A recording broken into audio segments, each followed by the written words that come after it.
So that way now when I read my IM readiness, my EVAP is green. Even though I still get a code and a check engine light for EVAP flow, purge flow. Which could mean maybe my system is full up of charcoal pieces. Could be.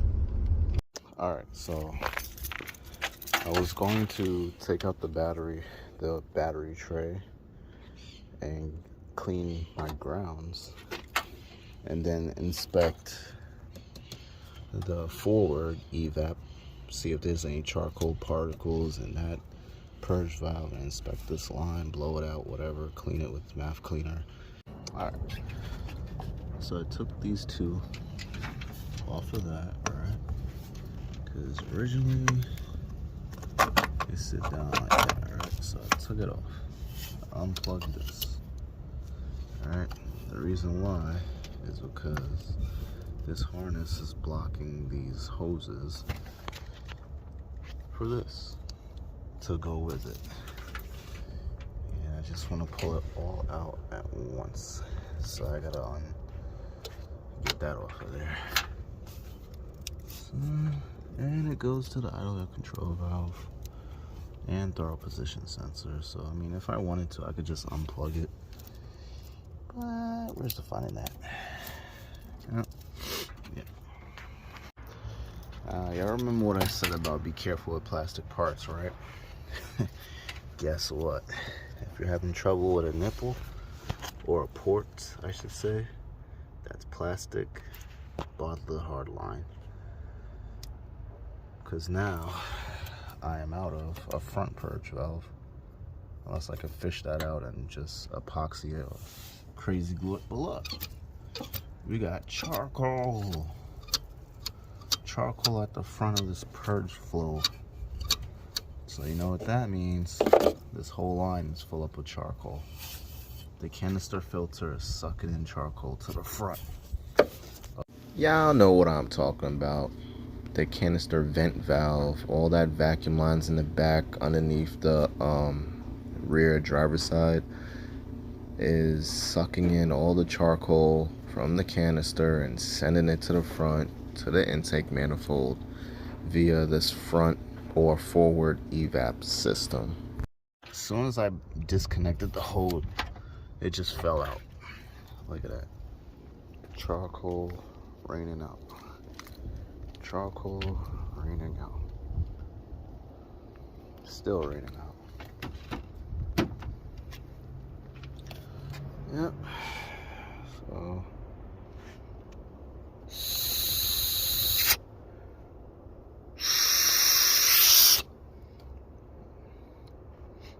smells funny. Okay.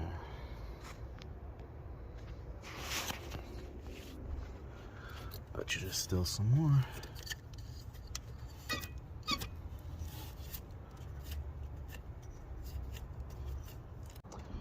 But you know something? I wonder what would happen if I connect this, start it, and let it vacuum the way it's doing right now. Are we gonna see a massive swarm of just charcoal just rush through the system and clear it out, or not? Let's see. I'm curious now. Leave this unplugged. I'm gonna leave it unhosed and plug it up.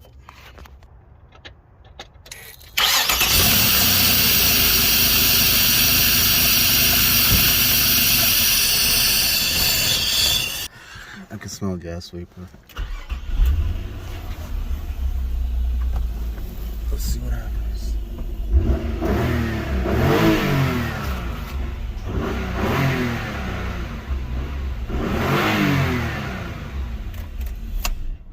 Ever smelled when somebody starts up a boat in the water and stuff like that, and so on and so on? That's exactly what it smells like. Smart. Starting up a marine engine, marine fuel. Alright, should be good to go now. Alright, I think I could work around this. At least that's what I think. Battery tray cover. Then we got some 12s. 1, 2, 3. Over here in the corner, 4. Now, the way this is set up is that all of this is connected to each other. So if you want to take out your battery tray to get to this ground cables grounding point and sand it, or replace the cable in case it's snapped, that's where it'll be, hiding right back there. So technically I don't have to take out this battery tray. I can work around it. But if your battery cable is pinched under this tray, then you ain't got no choice. You gotta let that thing up. Alright.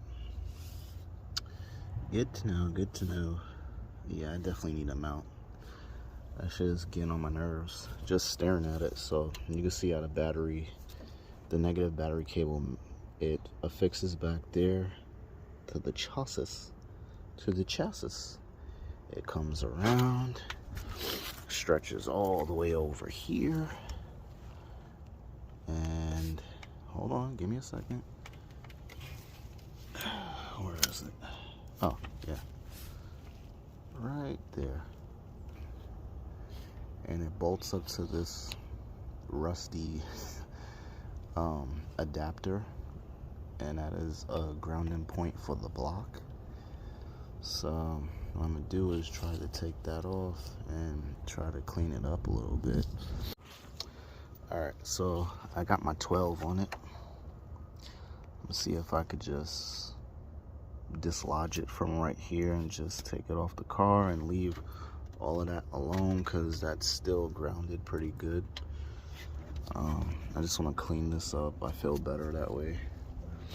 And over here you got your ground for your headlights. I want to clean that up, clean it. I got a ground right there, and then I got a ground right there, and then without the splash shield on the transmission side, it's easy to come up under here and see your ground to the block and reach up from underneath.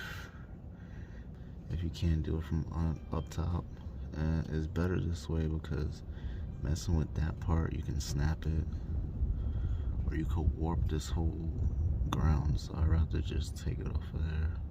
Basically what I mean is you can unbolt it from the block and then unbolt it from underneath the battery tray and take off the whole negative cable as one piece.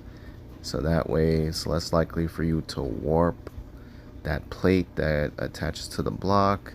It's less likely to snap something when all you want to do is clean it and sand it and add to, you know, your ground.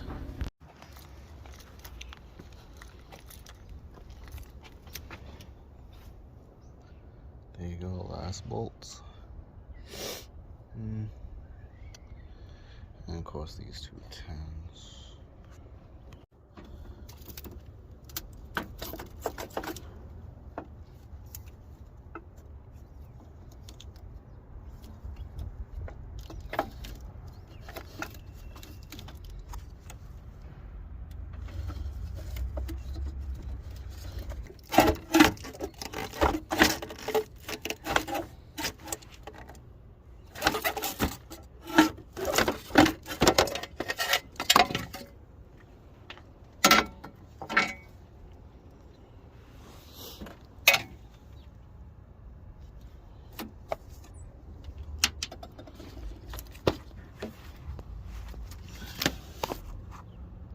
Good God, what the hell happened there?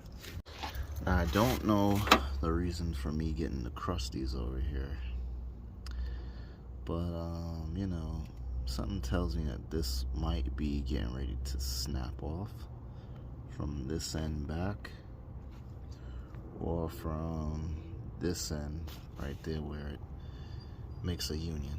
This is not. I'm gonna definitely look in my storage to see if I have a backup one, or try to get a new one, because sooner or later that thing's not gonna hold, it's just gonna snap.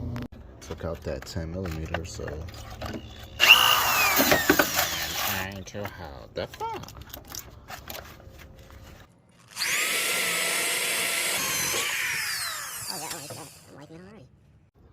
That's what I want right there. Clean up all of that. Water my flowers night and day. I'm a bald-headed son of a bitch without hair. You ain't watched Major Pain. It is.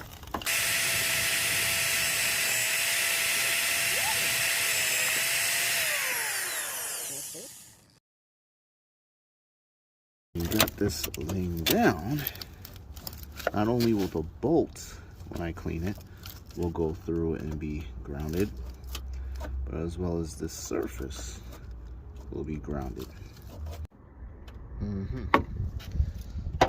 So I add some of that to all the holes where threads go through and might see some kind of moisture or rust. Because remember, it's getting snow time, so you know what I'm doing. Preventative stuff.